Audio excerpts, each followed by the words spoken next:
పులిపాకి సంజయ్ గారు కూడా జాయిన్ అయ్యారు. సంజయ్ గారు నమస్కారం. నమస్తే సంజయ్ గారు, అంటే ఈ మధ్య జరుగుతున్న పరిణామాలు, ఇప్పుడు ఇది ఒకటి ఎంపీల బృందం పర్యటన, అక్కడ ఒక అంశం మనం వెళ్ళిన పర్పస్ జస్ట్ వాళ్ళకి ఇన్ఫార్మ్ చేయటమేనా, వాళ్ళ నుంచి ఏదైనా పాజిటివ్గా రాబట్టే అవకాశం ఉందన్నది ఒక అంశం. పాక్ ప్రేరేపిత టెర్రరిజాన్ని గురించి దీనిలో మీరు డీప్గానే స్టడీ చేసి ఉంటారు, అది ఎలా అనిపించింది ఒకటి.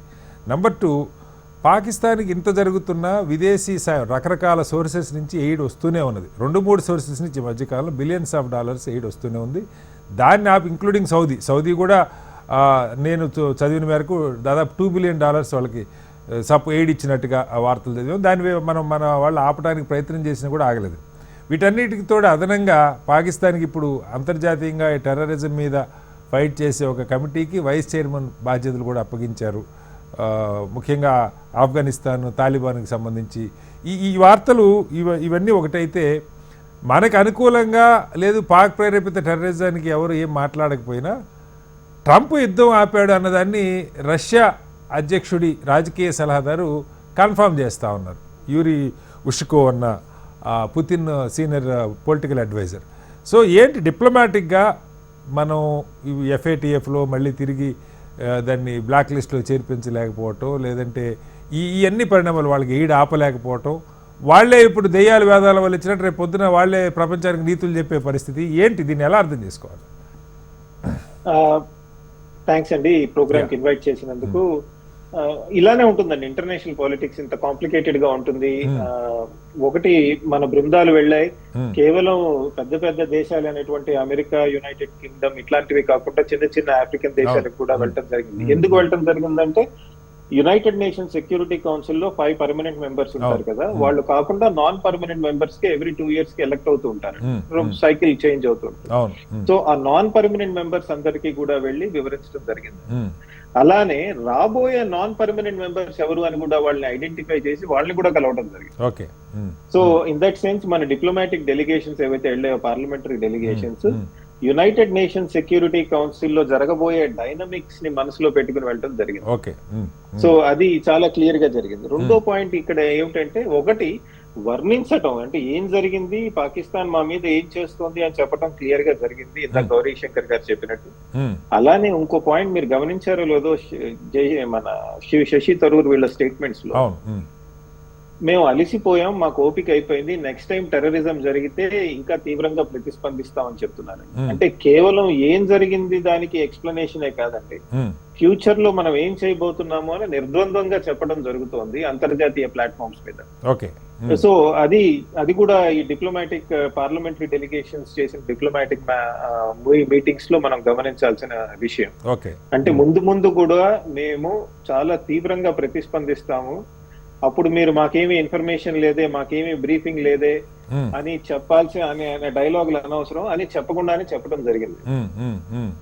తర్వాత మీరు చెప్పింది మన రష్యన్ స్పోక్స్ పర్సన్ ఇష్యూ, అది ఒక కాంటెక్స్ట్ లో నడిచిందండి. ఎందుకంటే ప్యూటిన్ కి మన డొనాల్డ్ ట్రంప్ కి మధ్య టెలిఫోన్ కాల్ నడిచింది. వాళ్ళిద్దరి మధ్య కొద్దిగా అవగాహన బానే ఉంటుంది, వాళ్ళిద్దరూ ఒకళ్ళనొకళ్ళు అర్థం చేసుకుంటారు అని ఒక ఆలోచన ఎప్పటి నుంచో బయట జనాల్లో అందరిలోనూ ఉంది. అటువంటి తరుణంలో మొన్న జరిగిన యుక్రెయిన్ బాంబింగ్ తర్వాత అమెరికాని ప్లీజ్ చేయటం కోసం చెప్పడం జరిగిందా, లేదా నిజంగానే వాళ్ళు కూడా రష్యన్స్ కూడా అలా భావిస్తున్నారా అన్నది మనం ఆలోచించి చూడాల్సిన అవసరం ఉంది. ఎందుకంటే ఒక్కొక్కసారి అవతల నాయకుడిని, బికాజ్ రష్యన్స్ ఇప్పుడు వెళ్లి పెద్ద ఎత్తున యుక్రెయిన్ మీద దాడి చేస్తారు మొన్న జరిగిన దానికి. సో ఈ తరుణంలో డొనాల్డ్ ట్రంప్ ని ప్లీజ్ చేయాలి, సో అలాంటి తరుణంలో చెప్పడం జరిగిందా, లేదా రష్యన్స్ నిజంగా భావిస్తున్నారా దట్ డొనాల్డ్ ట్రంప్ పెద్ద పాత్ర పోషిస్తున్నారా అన్నది మనం ఆలోచించాల్సి. అంటే ఇక్కడ చెప్పండి. ఇంకో పాయింట్ ఏంటంటే అండి, ఈ ఇంటర్నేషనల్ ఇంటర్ఫీరెన్స్ ఇన్, అంటే వాళ్ళు వేరే దేశాలు కానివ్వండి, అంతర్జాతీయ శక్తులు కానివ్వండి, కశ్మీర్ విషయంలో పాత్ర పోషించాలని ఇప్పటి నుంచే కాదు ఎప్పటి నుంచో నడుస్తుందండి. మనకి ఫస్ట్ కశ్మీర్ వార్ అవ్వగానే మనం చేసిన పొరపాటు మనమే దాన్ని యునైటెడ్ నేషన్స్ సెక్యూరిటీ కౌన్సిల్ కి తీసుకెళ్ళాం. అలానే మీరు 1965 వార్ తీసుకోండి, అగ్రిమెంట్ తాష్కెంట్ లో అయింది రష్యాలో, అక్కడ కూడా పాకిస్తాన్ ఇండియన్ లీడర్స్ ని పిలవడం జరిగింది. అలానే మీరు 1971 లో తీసుకోండి, ఎస్ మనం గెలిచాం, అదంతా అయింది, కానీ మనం 75,000 మంది పాకిస్తానీ సోల్జర్స్ ను వదిలేయాల్సి వచ్చింది. Okay. ఎందుకని? 90,000. చైనా వాడు 90,000. బంగ్లాదేశ్ 90,000 మంది. ఎందుకని?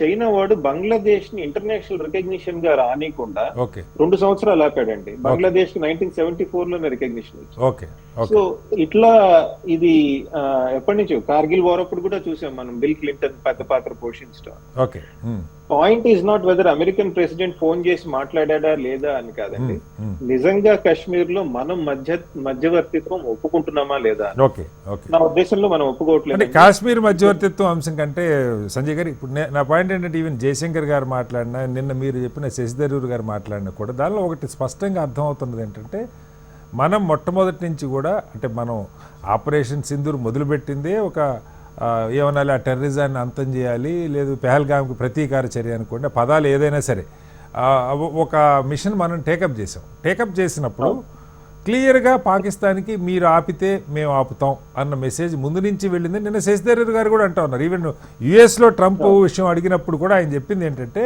మేము మొట్టమొదటి నుంచి చాలా క్లియర్గా ఉన్నాం, పాకిస్తాన్ వైపు నుంచి ఆగితే మేము ఆపుతామని చెప్పాం. బహుశా అదే ట్రంప్ గారు కూడా కమ్యూనికేట్ చేశారేమో, ఆయన మాకు చాలా పెద్ద హెల్ప్ చేసినట్టని అమెరికా గడ్డ మీద శశి థరూర్ గారు మాట్లాడుతున్నారు. అంటే అసలు మన వైపు నుంచి ముందు అది ఏదైనా ఉంటే అటువైపు నుంచి రావాల్సిన ఇది.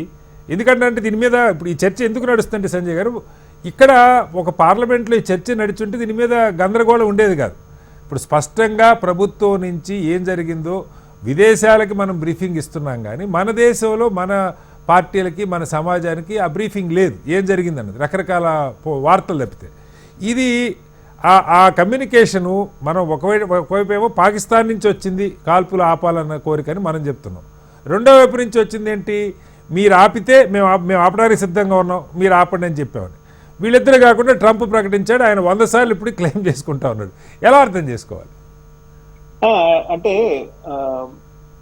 యుద్ధంలో కేవలం మాటలతో కాదండి, చర్యలతో కూడా కమ్యూనికేషన్ నడుస్తుంది.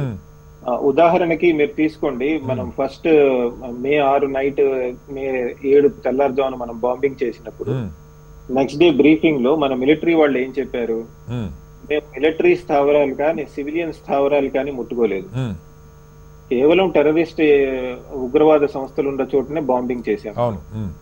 అంటే మీరు air defence system, Pakistan air defence system కూడా ముట్టుకోకుండా బాంబింగ్ చేశారా, ఓకే చేయలేదా అన్న దాని మీద. బట్ ఉన్న ఎవిడెన్స్ ఏం చెప్తోందంటే మనం ఎంత జాగ్రత్త వహించామంటే ఎయిర్ డిఫెన్స్ సిస్టమ్ మనం మొదటి రాత్రి టార్గెట్ చేయకుండా పెద్ద ఎత్తున వెళ్ళి బాంబింగ్ చేసామండి. అండ్ ఎయిర్ ఫోర్స్ అంటే ఎయిర్ వార్ఫేర్ హిస్టరీలో ఇది మొట్టమొదటిసారి ఇంత రిస్క్ తీసుకోవడం, అంటే సెకండ్ వరల్డ్ వార్ తర్వాత ఎనిమీ ఎయిర్ డిఫెన్సెస్ ని ముట్టుకోకుండా మనం వెళ్ళి బాంబ్ చేసామండి. రెండో పాయింట్, తర్వాత రోజు ఎప్పుడైతే పాకిస్తాన్ మనం చూపించిన రెస్ట్రెయింట్ చూపించలేదో నెక్స్ట్ డే మనం బాంబింగ్ చేసామండి వాళ్ళు ఎయిర్ డిఫెన్స్ మీద పెద్ద ఎత్తున. సో పాయింట్ ఏంటంటే మనం ఫస్ట్ నుంచి ఒక రెస్ట్రెయింట్ అనేది చూపించడం జరుగుతుందండి. మేము మిమ్మల్ని ఉగ్రవాదం కోసమే కొడుతున్నాం కానీ మీరు పాకిస్తాన్ యాజ్ అ దేశంగా నాశనం అయిపోవాలని కొట్టట్లేదు. ఇప్పుడు కూడా పాయింట్ కూడా అది కాదు సంజయ్ గారు, పాయింట్ ఉగ్రవాదం రాసినందు నిన్న శశి థరూర్ గారు కూడా చెప్తా ఉన్నారు, ఉగ్రవాదాన్ని అంతమొందించేదాకా మేము ఆగే పని లేదని. మసూద్ అజర్ అక్కడే బతికున్నాడు, వాడి కుటుంబం అంతా చచ్చిపోయినా వాడు బతికే ఉన్నాడు. చాలామంది మన మీద దాడి చేసిన వాళ్ళు దొరికిన దాఖలాలు లేవు. పెహల్గాంలో ఉగ్రవాదులకు ఇంకా పాక్ అడ్డాగానే ఉంది. ఎందుకు ఆపామన్న దాని దగ్గర ఒక పెద్ద $1 మిలియన్ క్వశ్చన్, మనంతటా మనమే ఆపామా, నిజంగానే ట్రంప్ ఇనిషియేటివ్ ఆపామన్న క్వశ్చన్ అయితే సమాజాన్ని వేధిస్తుంది. అంటే మనం యుద్ధం స్టార్ట్ చేసినప్పటి నుంచి మనం చాలా క్లియర్ గా చెప్తున్నాం అండి. అంటే మనం మీడియా సర్కిల్స్ లో అనలిస్టులు వాళ్ళు ఏం మాట్లాడుకున్నా మన అఫీషియల్ బ్రీఫింగ్స్ చూసినట్టయితే this is a response to Pahalgam terrorism, bombing చేస్తున్నామని చెప్పాం. అంటే పాకిస్తాన్ ఇన్నాళ్లుగా ఏం చేస్తోంది, పాకిస్తాన్ క్లియర్ గా ఇన్నాళ్లుగా ఏం చేస్తోంది అంటే మేము టెర్రరిజం చేస్తాం, మీరు రెస్పాండ్ అయితే కనుక అది పెద్ద యుద్ధం అవుతుందండి. మనం చెప్తోంది ఏంటి, అలాంటిది ఏం లేదు, వి విల్ బాంబ్ యూ, పెద్ద యుద్ధం కాదు అని. గట్టిగా చూస్తే మనం చెప్పింది మళ్ళీ గట్టిగా ప్రూవ్ చేసామండి. 4 రోజుల్లో యుద్ధం ఆపగలిగాం మనం. Another way of interpreting.